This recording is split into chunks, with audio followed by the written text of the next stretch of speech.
कभी आपने सोचा है कि हम कौन है? हमारा असली परिचय क्या है? क्या हम धर्म से पहचाने जाते हैं, भाषा से, या उस जमीन से जिस पर हम जन्मे हैं? ये सवाल हमेशा से इंसान के भीतर रहा है और इसका जवाब हमें मिला एक नई कहानी के जरिए। उस कहानी का नाम था राष्ट्रवाद। दोस्तों, ये है नो नाउ एमवाई की सेपियंस एक्सप्लेन्ड इन हिंदी सीरीज का 13वां अध्याय, जो युवल नोआ हरारी की मशहूर किताब sapiens a brief history of human kind पर आधारित है। आज हम समझेंगे कि कैसे धर्म, साम्राज्य और पूंजीवाद के बाद इंसान ने अपने अस्तित्व की एक नई पहचान गढ़ी, राष्ट्र और मानवता की कहानी। हरारी कहते हैं, मानव इतिहास की सबसे बड़ी क्रांति ये थी कि इंसान ने अपनी निष्ठा देवताओं से हटाकर विचारों पर रखी, और राष्ट्रवाद वही विचार था जिसने लाखों अजनबियों को हम में बदल दिया। सदियों तक लोग अपने राजा, धर्म या कबीले से पहचान रखते थे, पर 18वीं और 19वीं सदी में जब साम्राज्य कमजोर होने लगे और चर्च का असर घटा, तब इंसान ने एक नया ईश्वर बनाया, राष्ट्र। अब हम किसी राजा के नहीं बल्कि देश के नागरिक थे। हमारा खून, भाषा, संस्कृति और भूमि सब मिलकर एक नई कहानी कहने लगे। हम सब एक हैं। ये था राष्ट्रवाद का जन्म, एक साझा भावना जिसने विज्ञान, पूंजीवाद और राजनीति को जोड़ दिया।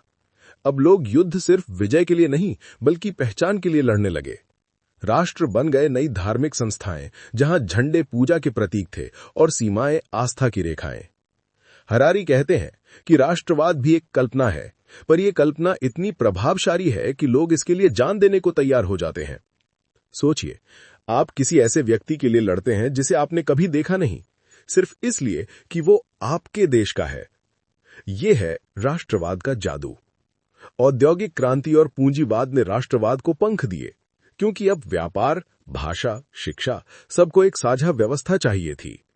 राष्ट्रवाद ने ये व्यवस्था दी। स्कूलों ने बच्चों को सिखाया कि वे पहले नागरिक हैं, फिर व्यक्ति। अखबारों ने पूरे समाज को एक ही भावना में जोड़ा, और भाषा ने सीमाओं के भीतर पहचान को मजबूत किया। पर राष्ट्रवाद का ये स्वर्ण युग जल्द ही एक साया लेकर आया, अंध राष्ट्रवाद, जिसने सहयोग की जगह प्रतिस्पर्धा भर दी। 20वीं सदी ने 2 विश्व युद्ध देखे, जहां इंसान ने इंसान को केवल इसलिए मार दिया क्योंकि वो दूसरे देश का था। हरारी लिखते हैं कि राष्ट्रवाद की सबसे बड़ी विडंबना यह है कि उसने इंसान को जोड़ा भी और बांटा भी। राष्ट्रवाद ने हमें संगठन दिया, पर सीमाएं भी दी। उसने गर्व दिया, पर अहंकार भी।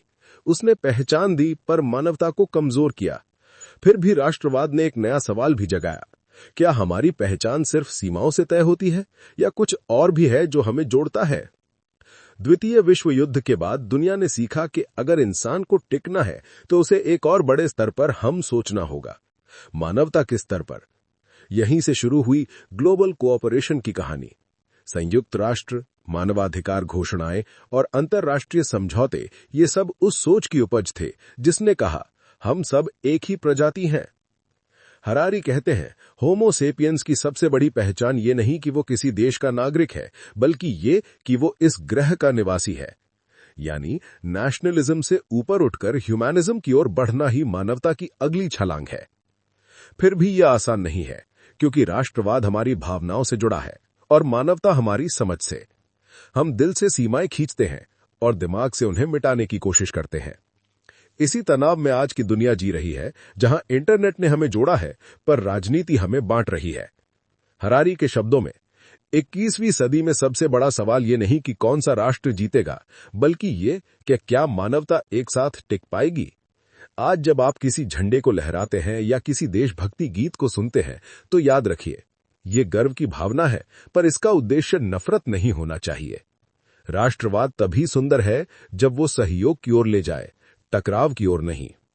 वो दिन दूर नहीं जब वैश्विक समस्याएं, जलवायु परिवर्तन, तकनीकी असमानता और डेटा साम्राज्यवाद हमसे यही सवाल पूछेंगी कि तुम इंसान पहले हो या नागरिक पहले।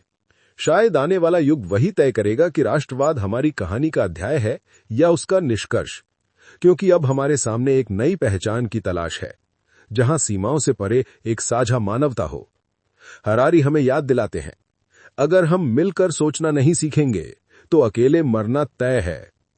तो सोचिए, क्या हमारी पहचान किसी झंडे में है या उस हाथ में जो सीमा पार बढ़ाया जाता है? क्योंकि राष्ट्र हमें गर्व देते हैं, पर मानवता हमें अर्थ देती है। और यही अर्थ है हमारी अगली पहचान की तलाश।